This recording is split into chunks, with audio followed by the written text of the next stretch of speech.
What's up, ladies and gentlemen? This is your host, Clay Swackhammer, coming back at you with another episode of Annotated MATLAB Codes. And today we're going to do a short one, a very specific topic that only barely involves MATLAB and actually doesn't even require it.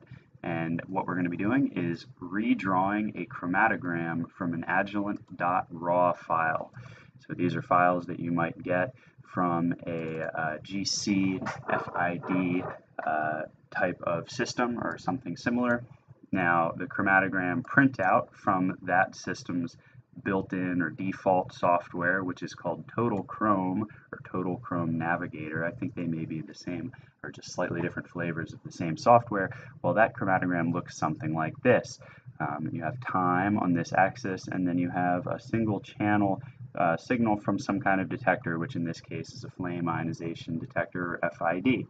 Now, you may notice that this automatically drawn chromatogram has some limitations, such as they're cutting off these relatively high peaks, and it also gives us a lot of this stuff with retention times of noisy peaks and minor peaks that we might not care to see.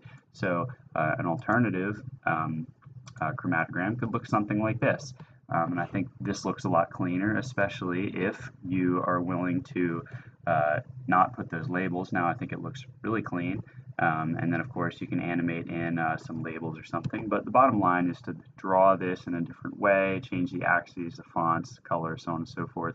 You need to have access to the raw data that makes this chromatogram, which is stored in the .raw file. So this one I called sample 23, and its raw file is going to be right down here. Now, if we just try to open it in Windows, Windows doesn't know what to do with this. Okay, I'm just going to bring something up like this. It looks like we don't support this file format. It's going to try and open it as a photo because .raw is also a file format associated with raw images. But anyway, in this case, we want to convert that to some format that we can work with in Excel or MATLAB. So I'm going to open up a program called OpenChrome. I need capital C.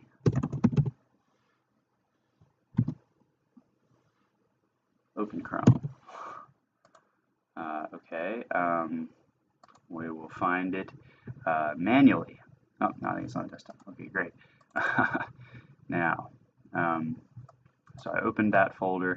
I have to remember that I'm working with two screens, but you guys can only see my primary screen. Okay, so there we have it. We're going to open up this free open source program, and I'll show you where to find that while it's opening. Open Chrome. It is going to be right. My internet decides to kick it into gear.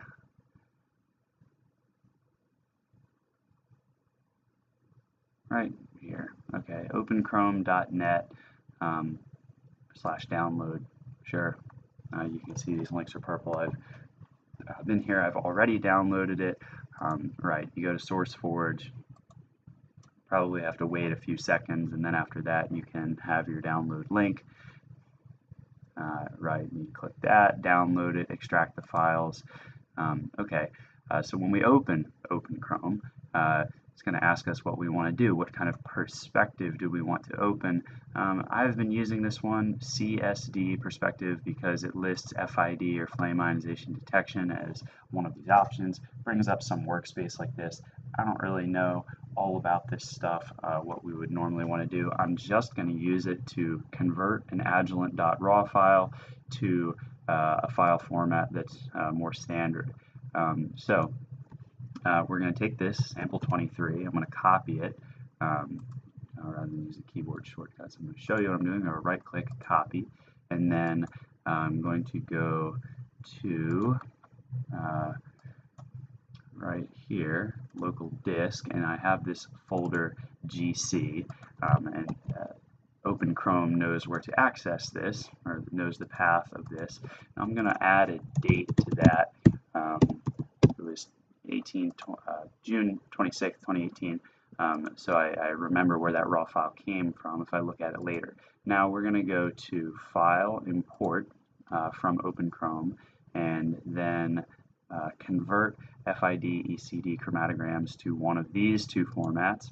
We're going to go to C, that's my C drive, the GC folder, and then there's the file that we just put in there, sample 23. That's the one that we want. Please select an import directory. Okay, so next, it's going to ask us what kind of file output do we want, XY, I guess. Output format can be the desktop, or output folder can be the desktop.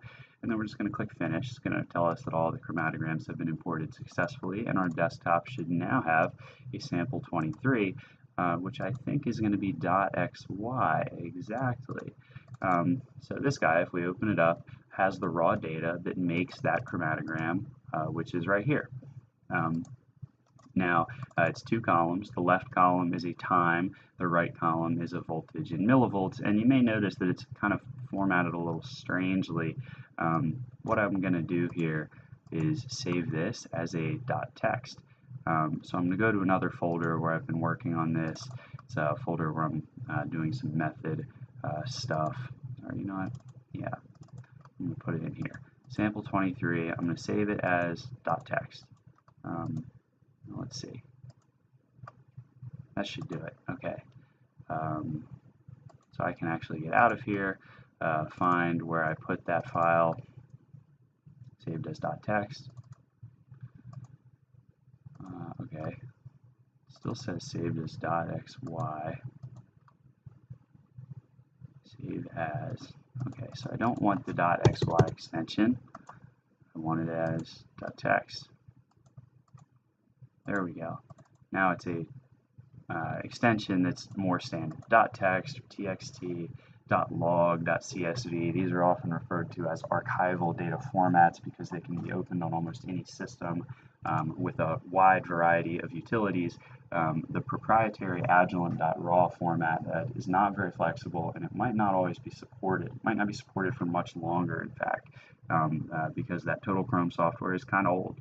And although it works very well on that particular system, it's not the best format for archiving data for the reasons I was talking about previously. So that's why I like to have some of these things as .text. Now, theoretically, as long as we have OpenChrome and we can convert files like that, we could always convert back and forth between them. It's just a little bit of an extra step. So anyway, all right. Now, we don't even need OpenChrome anymore. We've already converted the file. Here's where we're actually going to get to the MATLAB. Now, disregard the fancy colors of this editor. It's just for fun. Also, I think it kind of improves the aesthetics a little bit, but that's not a particularly important thing. So the way I like to grab text data is I go to the workspace, I click on Import Data. This will open up the Import Data wizard, and just hang tight, I'll show you how to do this in Excel in just a sec. So I'm going to grab that file, .text. We're going to open it.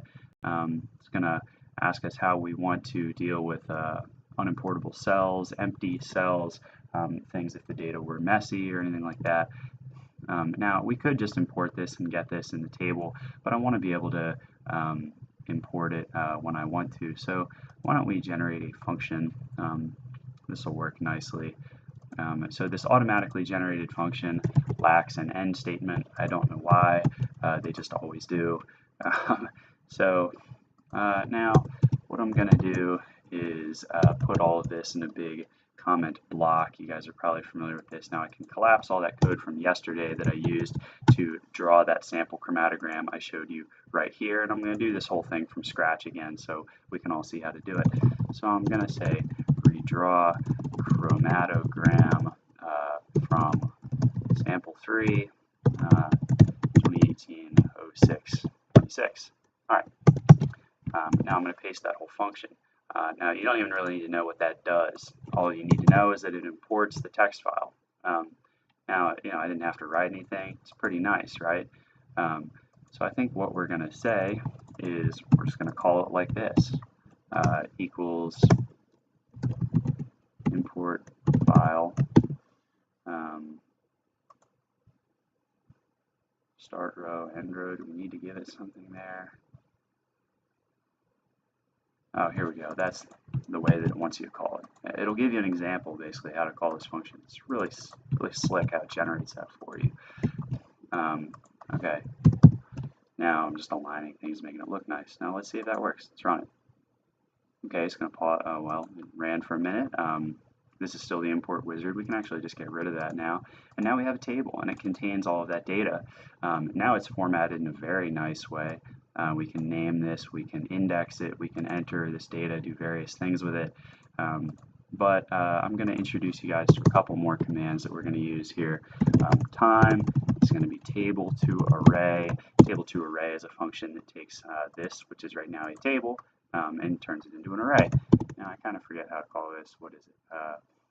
So we need to call it on this table. I'm going to call it data in table. There we go. Let's see if that works. I'm just going to run it again. Data in table should be the same thing, but rather than, I shouldn't have said table. The first one's table. This is data in mat, or matrix. This is data in the table. Okay, cool. Now, let's say time, and that is going to be data in mat. We're going to index into it, and we know that the time is the first column, so it's going to be all the rows in column 1, and then signal, or sig, let's just call it that, it's going to be data in matrix, all the rows in column 2. Remember, indexing into matrices goes rows, and then which columns. You can always remember Roman columns for the order, standard order. Of course, it doesn't really matter. That's just the way that these languages are set up by convention. Okay, now let's say plot time and sig, and that should give us a quick plot. Let's see what it looks like. All right, there's our chromatogram. Now we're already halfway there, but now we're going to do a little bit of plot manipulation to make it look nice. So there's a couple things. I like to change the line width, and we're going to make that 1.5 maybe. And here's a handy trick for you. I'm going to say colors. We'll call it my colors. My colors equals lines. Lines is a built-in color map. This is a reserved keyword in MATLAB. Now that's going to give me a list of RGB, or red, green, blue triplet values of various colors. I'm just going to run that in the workspace command window to show you guys what that looks like. Okay, so each row here corresponds to a unique and distinguishable color. This color map is real nice if you need to plot a bunch of lines on the same plot. If you plot the first 5 here, this would be the color of line 1. That's the color of line 2. That's the color of line 3, so on and so forth. Let's say you needed 5 different lines and you wanted them to be very visually distinguishable. Any entries consecutively accessed from this, like the 4th, 5th, and 6th entry, the 7th, 8th, and 9th entry, will be pretty easily visually distinguishable. And as it turns out, that kind of light blue color that we just had was actually the first entry in lines. So this right here, which was blue, it makes sense the red channel is 0, and you remember it was kind of light blue. That's the color that we just looked at, but let's just make it for now the second color. So we're going to say line color, and then that's going to be my colors, and we need the whole RGB triplet, so that's going to be row 2, and then all columns. You notice that it's the opposite, basically, as we had over here, where we wanted all the rows, but only one column. Here we want all the columns, but only one row. We want everything, all columns that are in row 2. I'll show you what that looks like. We want this whole vector right here. Okay, let's try that and see what that looks like. Made some mistake. Okay. I'm going to look at the way I did this previously and see if I change the color. Line color. Is it just color? Maybe it's just color. Okay, great. Yeah, cool. Now we have a little bit heavier stroke. We have a line color. Now the next thing is I'm going to cut off some of this x-axis because we're not really doing much out here. So I'm going to cut it off at 20. So we're going to say x lim, and that's going to take one input, 0 to 20, and that will give us all the entries from 0 to 20. That bumps everything down, stretches it out a little bit, makes it a little bit easier to visually distinguish. And I'm going to do a couple other things. Turn off the plot box because we don't really need that. Single axis is fine. In this case, title, let's say sample 3 extracted 2018-06-26. That will give us all the information we would need to know if we wanted to go back and figure out what that sample was. We'll change the font size. Let's make that 16. Y-axis, this is the vertical axis. This is going to be signal from FID detector, and that's going to be, I want to say microvolts. So you guys know how to make the micro symbol in MATLAB. It's going to be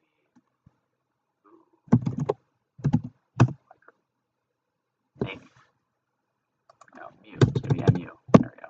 Microvolts. /mu. It's the same format as tech. All the tech systems have that. Use backslash and then a name of the character to get that special character.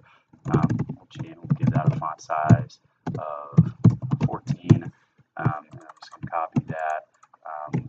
We're going to do the same thing for the x-axis, but this is just going to be nothing but time in minutes. And font size 14. Okay, nice. That should be getting us somewhere. Oh, y-axis, why label? Jeez, that's what I meant to do. Bear with me, folks. Okay, so you're already kind of seeing one of the advantages of using a graphing software like this. Of course, you can do a lot more than graph in MATLAB. This is a really nice thing. And one of those advantages is if I ever want to change just one thing, I can just go back and change that. I don't need to go through and manipulate a lot of stuff manually in Excel or anything like that. Okay. Now, the only last thing that I'm seeing with this plot that I might change is I might boost the size of the numbers a little bit. They're a little bit small. Let's just see. I think up here I have something about how to do that. Let's see. So that'll change the whole plot to a font size of 12. Well, maybe that'll work. Let's give it a try. All right. Okay. Well, now we don't really have that much resolution on the x-axis. Now I can change that too. We're just going to manually specify which x tick marks we want. So I'm going to say x t, and then I'm going to say we want 1 through counting by 1 to 20. So we're going to have 1 minute intervals on the x-axis. Like that.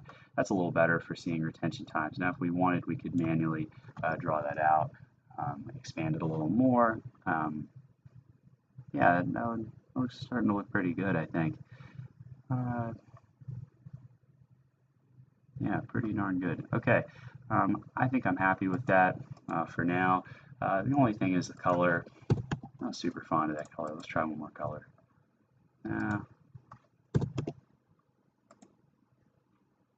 Ooh, that's kind of snazzy. Okay, I'll tell you what. Here's a fun one for you. This will be the fun MATLAB trick for the day. Because I can't leave you guys with just this. This is just a quick plot manipulation. I'm going to say for I equals 1 to 1 to length my colors. We're going to make that plot, and every for statement needs an end, and I like to indent these so I can see what's going on easier. Now what we're going to do is swap through the entries in lines, that color map, which I've stored in this thing, my colors, and we're going to replot this thing every time we run this loop with a different color. Now, so it doesn't happen too quickly, I'm going to give it a pause, 0.2, pause, or 0.25, 1/4 second. Hopefully that is enough time for us to catch it. Let's see.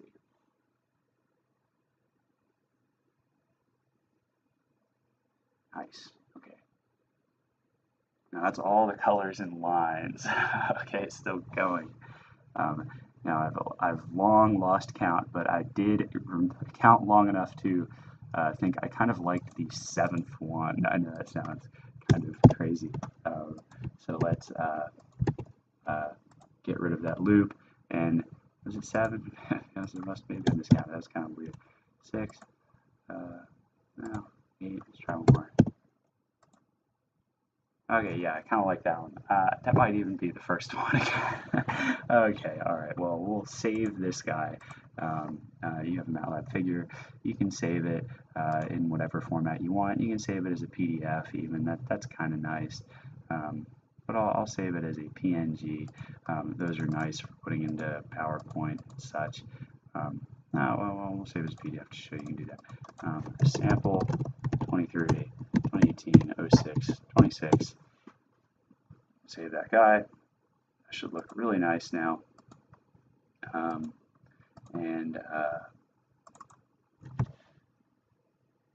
Now this is vector graphics, so you can zoom in. Looks really crisp. I mean, it's amazing how crisp that looks. It's vector art. It's infinitely scalable, which is really cool. So you're never going to get that kind of pixelated, like low res, kind of fuzzy look. I mean, it looks like that when I'm moving the PDF, but once I let it stabilize, that's as crisp as money can buy. And compare that chromatogram right there, this visual, to the one from the default report. So this has a lot of stuff I don't really necessarily need. It's kind of distracting, I think. Mainly interested in seeing these 4 peaks, but they're cut off. So, there's a lot of stuff there. And of course, I could get rid of this hexane peak too if I wanted and just display this stuff from 13 out. That would be possible too. Now, all right. Well, thank you guys for tuning in to see that, but let's do one more thing before I get out of here.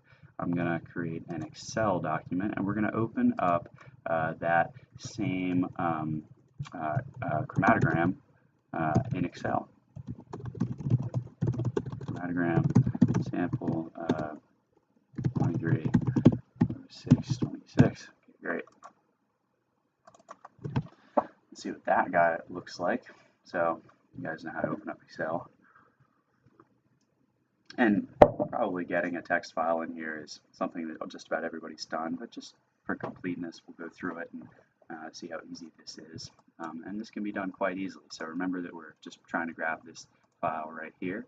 So I'm going to go to Data, and then I'm going to go to Get Data from File, from Text or CSV. This is going to open up this Power Query Excel thing. This is Excel 2016, I think. It's through Office 365. It's the one you get for free with UC Davis student access. So I'm going to go to where I have that file stored. This is right here. That's the one that we just made. And I'm going to open it. And we'll see if Excel likes this. It's kind of a large file. We'll see if Excel can handle it. I think it can. That looks pretty good. Excel seems to have found 0.00. Yeah, I think that is correct. I think it is tabbed limited. Let's just load it, see if that works. And that's very similar to that MATLAB data import wizard, as you might have noticed. Okay, great. And that appears to have worked. So over here it says 27,375 rows loaded, 27,375. So let's go back to MATLAB and look at this, 27,375 exactly. So both softwares appear to be getting the whole thing. That's what we want. I don't know why Excel thinks this needs to be like a pivot table or whatever. But anyway, let's just grab that whole thing. Okay, so the command I used there was Shift-Control over and then Shift-Control up, and that gets that whole thing. And then we're going to insert, I like to go to recommended chart. Oh, it won't do that. Interesting. You know what? I'm going to copy that whole thing. I think it's a kind of an odd data type. Let's see. Okay, it's general. That might be an issue. Here I'm just going to paste values. I think that when it imports, it gets into kind of a funny data format. So this is going to be time in min. This is going to be signal in microvolts. Okay, now shift control over, shift control down, insert recommended charts. It's not coming up for some reason now. So we want some kind of line graph of some kind. Normally it gives you a preview. Alright, well, we'll see what it does with scatter. Alright, I'm just going to move that up to the very top of the workbook. For some reason Excel defaults to putting it in that very bottom when you highlight that whole thing. This worksheet's going to be really clunky, you know, oh boy. This is exactly a reason why you might want to handle data like this in MATLAB. You know, this is a 64-bit installation of Excel. It's about as powerful of an Excel as you can get right now. In fact, a lot of people, especially people using Excel 2013 or 2010, are using 32-bit installations, which will have even more problems than this. So I just pasted the chart. Anyway, Excel's not maybe the best tool for handling with large data sets or graphics manipulations. And right now I'm just going to try and make it look like it does in MATLAB. I'm going to get rid of some lines. It's really laggy. You know, I pressed that delete key and I got to wait like 5 seconds or something. I'm going to format the data series. Let's see. I'm going to say marker, no marker. There's so many points. Marker options, that's what I want. None. Line, we want a solid line. Yeah, it's just going to warn us that this formatting is going to take a while to display. That's okay. That's about what we want. That looks pretty good. Decently pleased with that. Now you guys know how to manipulate charts in Excel. You go up here to design, you can add the labels for the axes and so on and so forth. I won't go through that. And you know, I think that could give us a pretty comparable graphic to what we made in MATLAB. The issue here is that if we want to save this chart, we're not going to have the option to save it as a PDF, for instance. Let's just try it. I don't want to save the template. Well, I mean, you got your good old screenshot. This is maybe what you can do. So I'm just going to take a snippet of this chart, try to make it real nice. Actually, I'm going to get just that part that we, okay, looks pretty good. This we can save. Going to save it in that same folder where the other one is. Sample 23, 2018, 06, 26 Excel. And it's a PNG, reportable network graphic format. Now that is a fine format for storing graphics, but it is a rasterized format, or another way of saying it is based on pixels. So, you know, of course, everything is represented by your screen on pixels. That is true. And, you know, you can zoom in, and this looks pretty good, but you already see some of this fuzziness. You see it there in the title. It looks a little bit blocky, and it's not bad. I wouldn't say it's distracting too much from the message of the graph. And, of course, you could put labels on here. But, you know, if you compare that to the one we made in MATLAB, where everything is just incredibly crisp, you know, you can zoom in on this thing to your heart's content and never run into issues of fuzzy numbers or anything like that. You can already see kind of the advantage of some of these different graphics formats that are based on vector graphics. Okay. But honestly, we did a pretty respectable job in Excel, and that was pretty easy to do. Actually decently happy with that. So anyway, there you have it, folks. I'll recap it real quick. We had a format of data file from our Perkin-Elmer Claris 500 GC with FID flame ionization detector. It was stored in a raw .raw format, which we can't open that directly in MATLAB. We can't open that directly in Excel, but we can convert it to a text file using OpenChrome, which is right here. We went through this file import, then we chose .xy as our output format, and then we took that file, we opened it in MATLAB, we made a nice graph, we changed it, some of the graphs, and we did this neat trick where you can loop through different colors in a color space and see some different colors that way to try and choose a good one. Then we also opened that same .text file, that same raw data in Excel.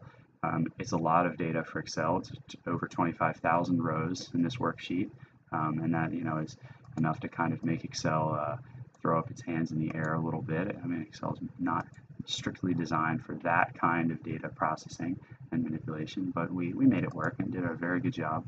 And we looked at a couple different options for final chromatogram outputs and decided that they all looked better than probably the screenshot one or the default one that OpenChrome gave us. So at the end of the day, we accomplished the objective. We did it a couple different ways, and hope you guys learned something. I know I did. Hope that wasn't too much of a struggle watching me kind of figure this out as we go. Anyway, thank you for tuning in. This has been your host, Clay Swackhammer, with another episode of Annotated MATLAB Codes. Please join me sometime soon to give you guys a taste of the future. I hope to go through the image processing software suite that we have for looking at stuff on Petri dishes and delve into some of those sub-functions in more depth. And there's a little bit of detail in there, so to say. So hopefully this got everybody warmed up and ready for the next episode. Anyway, thank you all for tuning in. Have a good day.